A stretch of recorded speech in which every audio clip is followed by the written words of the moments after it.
कैसे हो आप लोग? I hope you all are doing very well. तो आज हम नेक्स्ट चैप्टर पढ़ेंगे, 12th चैप्टर जो हमारी थी उसकी नेक्स्ट चैप्टर हम लोग पढ़ेंगे। एंड आई थिंक मैंने मार्केट फॉलोअर स्ट्रैटेजी आप लोग को पढ़ा दिया था, एंड इमिटेटर एडाप्टर मैंने ये तो बता दिया था मैंने। तो नेक्स्ट हम लोग पढ़ेंगे मार्केट नीचर स्ट्रैटेजी जिसको हम लोग बोलते हैं। तो मार्केट नीचर स्ट्रैटेजी क्या है ये मैं सबसे पहले आपको बता दूं। तो सबसे पहले देखो, नीच मार्केटिंग एक होता है। नीच मार्केटिंग का मतलब होता है कि स्मॉल एरिया को कवर अप करना, एक स्मॉल मार्केट को कवर अप करना। जैसे होता है ना कि जब कंपटीशन मार्केट में बहुत ज़्यादा हो तो बड़े बड़े मार्केट पर फोकस ना करके जब आप छोटी छोटी मार्केट पर फोकस करते हो और छोटी छोटी कस्टमर पर फोकस, छोटी कस्टमर इन द सेंस कि स्मॉल मार्केट पे फोकस करते हो, कस्टमर के स्मॉल स्मॉल नीड्स पे फोकस करते हो, तो वो भी आपके ग्रोथ के लिए काफ़ी बेनिफिशियल होता है, राइट। तो इस मार्केट नेचर स्ट्रैटेजी हम इसके बारे में स्टडी करेंगे। तो इसको हम लोग मार्केट नेचर स्ट्रैटेजी कहते हैं। अब सबसे उसके बाद इस चैप्टर में इस पेज को पढ़ोगे तो इसमें कुछ खास इंपॉर्टेंट नहीं है। नाउ अब हम लोग आएंगे प्रोडक्ट लाइफ साइकिल, जिसको हम लोग PLC भी बोलते हैं, प्रोडक्ट लाइफ साइकिल। तो ये तो बहुत ही इम्पॉर्टेंट टॉपिक है और बहुत इम्पॉर्टेंट ये चैप्टर्स है। मैंने पहले भी बताया था, जैसे उसमें हमने बहुत सारे स्ट्रैटेजी, अटैक स्ट्रैटेजी के बारे में, डिफेंसिव और ऑफेंसिव स्ट्रैटेजी के बारे में पढ़ा था। तो आई होप आप लोग उसको अच्छे से पढ़ोगे। एंड ये प्रोडक्ट लाइफ साइकिल है। प्रोडक्ट लाइफ साइकिल PLC आप लोग मार्केटिंग मैनेजमेंट में फर्स्ट पढ़े होंगे, MBA फर्स्ट सेमेस्टर में। प्रोडक्ट लाइफ साइकिल मतलब हर प्रोडक्ट का अपना एक लाइफ साइकिल होता है। प्रोडक्ट का क्या, इवन हर चीज़ का एक लाइफ साइकिल होता है। आप बिगिनिंग स्टेज पे होते हो तो हर चीज़ की अपनी एक लाइफ साइकिल होती है। तो जैसे इसमें हर प्रोडक्ट की लाइफ साइकिल होती है। वो एक तो इंट्रोडक्शन स्टेज पे होता है, फिर ग्रोथ स्टेज पे होता है, देन मैच्योरिटी स्टेज में, देन हम डिक्लाइन स्टेज पे। अब कोई भी प्रोडक्ट आप मार्केट में लॉन्च करें तो वो एक ना एक दिन डिक्लाइन करेगा ही। जैसे मान लो कि आप अगर आज 4G लॉन्च कर रहे हो, कल 5G लॉन्च करोगे, 6G लॉन्च करोगे, तो वो जो पहले वाली प्रोडक्ट है वो डिक्लाइन करेगी ही करेगी, राइट। तो इंट्रोडक्शन स्टेज है, ग्रोथ स्टेज है, मैच्योरिटी स्टेज है और डिक्लाइन स्टेज है। ये तीनों स्टेज आप अच्छे से याद कर लो।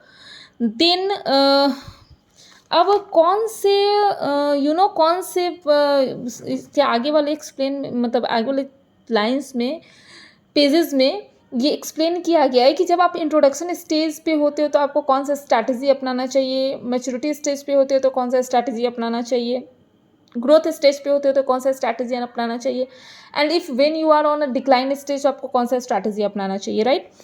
उससे पहले यहाँ कुछ दिया है कि style, fashion and fad life cycle, जिसको हम लोग बोलते हैं कि फेड, फैशन एंड स्टाइल। इसको हमने एक ग्रुप में, आपको ऐसे उल्टा याद करो, fad, fashion and style. Fad का मतलब होता है कि एकदम कम टाइम के लिए, बहुत शॉर्ट पीरियड ऑफ टाइम होता है। कोई भी चीज़ फैशन फेड में आती है और वो बहुत जल्दी मार्केट से आउट हो जाती है, तो उसको हम लोग कहते हैं फेड। जैसे कि हम मान सकते हैं कि एग्जाम्पल में अगर हम ले लें तो जैसे कि कवर, मोबाइल के कवर, ये फेड है, तुरंत आए तुरंत निकले, तुरंत आए तुरंत निकले। फैशन यानी कि जब कुछ दिन तक वो चलने लगे मार्केट में, तो डैट इज़ द फैशन। और स्टाइल जब लोग उसे अपना ले, तो ये चीज़ ना कपड़ों में आप देख सकते हो कि किसी चीज़ की थोड़ी देर के लिए आती है फिर तुरंत हट जाती है। फैशन का मतलब कुछ दिन तक लोग उसको कैरी ऑन करते हैं, और बाद में स्टाइल का मतलब कि इन ईयर्स।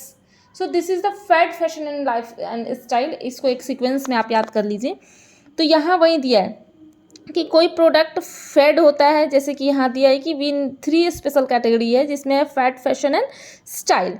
फैशन जो होता है करेंटली एक्सेप्टेबल पॉपुलर स्टाइल किसी भी गिवन फील्ड का होता है।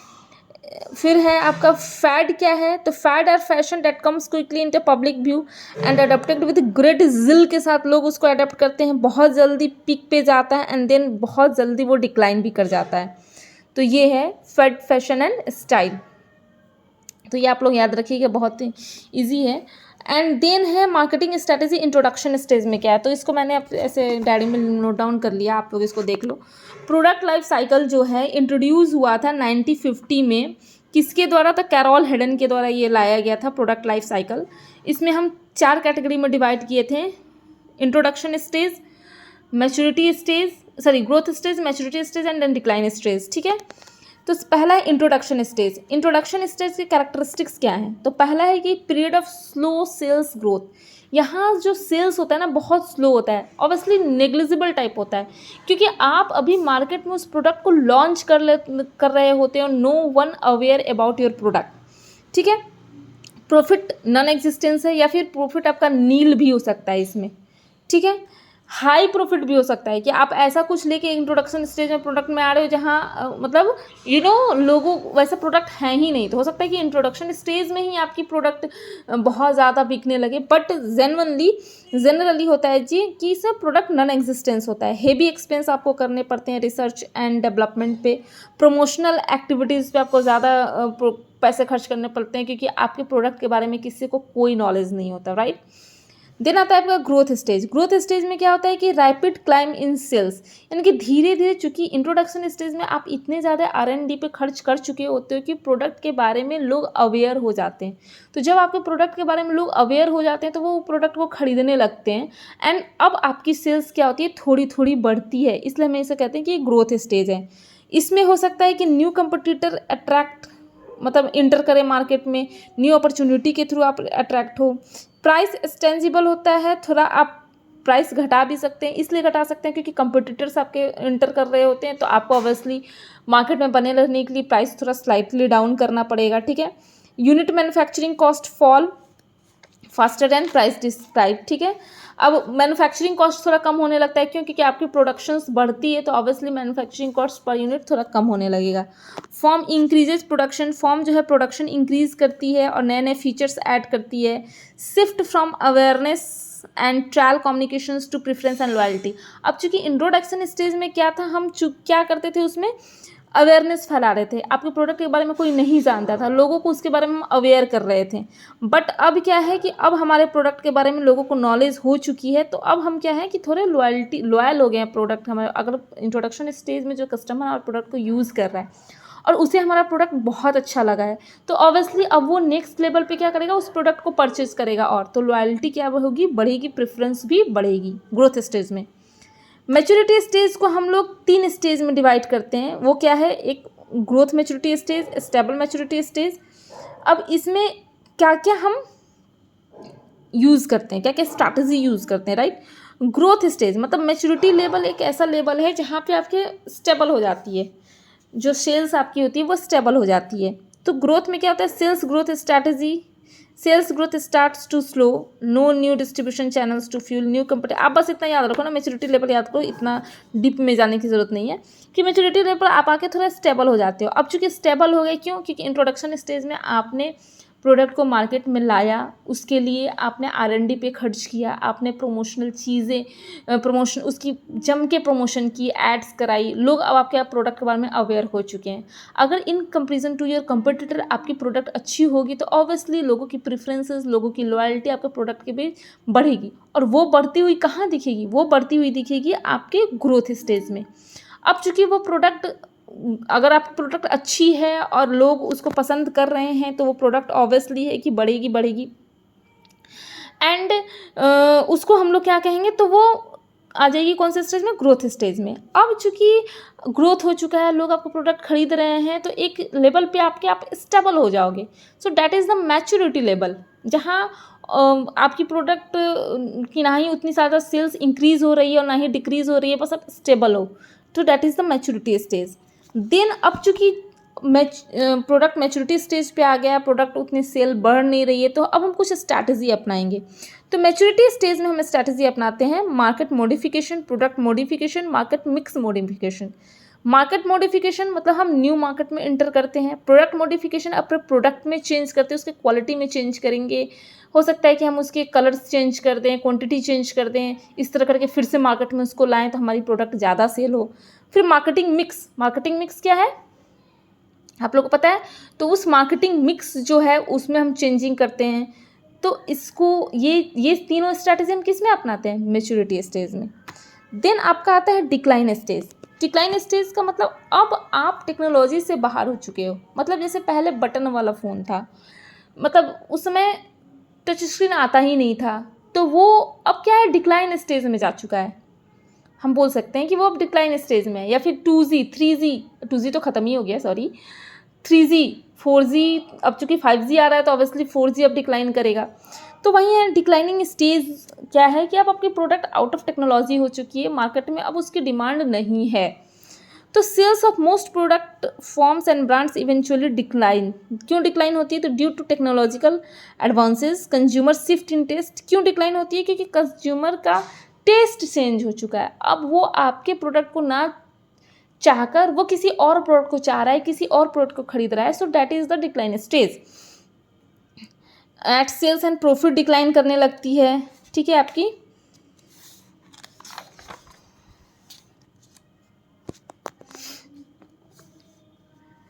सम फॉर्म्स विड्रॉ, इस केस में क्या होता है कि कुछ फॉर्म्स विड्रॉ कर जाते हैं, यानी कि वो अपने प्रोडक्ट सेल करना बंद कर देते हैं। दोज रिमेनिंग, जो बच जाते हैं, मे reduce the number of products they offer existing smaller segments and weaker channels, cutting marketing budgets and reduces price further. कैसे कैसे अपने बजट कट करते हैं, प्राइस कम करके कैसे भी अपने प्रोडक्ट को निकालना चाहते हैं, क्योंकि अब वो जानते हैं कि हमारा प्रोडक्ट आउट ऑफ मार्केट हो चुका है, तो अब मुझे उतना नहीं मिलेगा, उतनी प्राइसेस नहीं मिलेगी, हमें उतने प्रॉफिट नहीं मिलेगा, तो कैसे भी अपना कॉस्ट निकालो और बाहर निकलो। सो this is the declining stage. अब इसमें क्या होगा, इस जब हम डिक्लाइनिंग स्टेज पे होंगे तो हम किस तरह की स्ट्रैटेजी अपनाएंगे, राइट?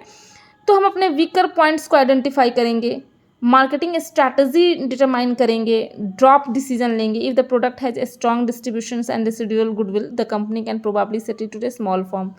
मतलब अगर हमारे प्रोडक्ट की गुडविल अच्छी है, मेरे प्रोडक्ट के लोग हमारे प्रोडक्ट के प्रति लॉयल थे, तो हम उसको कम रेट पे भी उसको कैसे भी सेल करेंगे।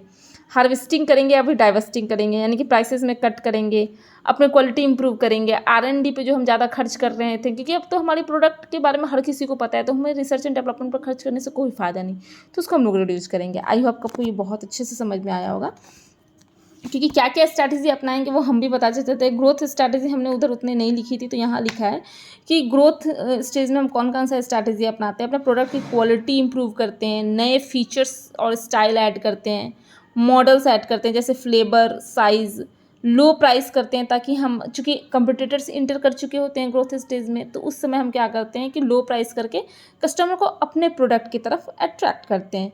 Shift from awareness and trial communications, ये तो हमने बता ही दी थी। तो ये आपकी रही प्रोडक्ट लाइफ साइकिल, ठीक है ना। और प्रोडक्ट लाइफ साइकिल में कौन से स्टेज पे कौन सा स्ट्रैटेजी अपनाना चाहिए, मैंने वो भी आप लोग को बता दिया। इसमें हमने फैट, फैशन एंड स्टाइल के बारे में भी आपको बता दिया। Introduction stage, growth stage, maturity stage and decline stage के बारे में भी मैंने डिस्कस कर दिया है। तो वही है यहाँ इंट्रोडक्शन स्टेज, ये आप लोग देख लेना। पायनियर स्टेज, ये कुछ खास नहीं, आप लोग पढ़ना, मतलब आप लोग पढ़ना, मैंने तो समरी लिख के दे दिया आपको। ये मार्केटिंग स्ट्रैटेजी, जिसमें ग्रोथ स्ट्रैटेजी में क्या करेंगे हमने आपको पहले ही बता दिया है।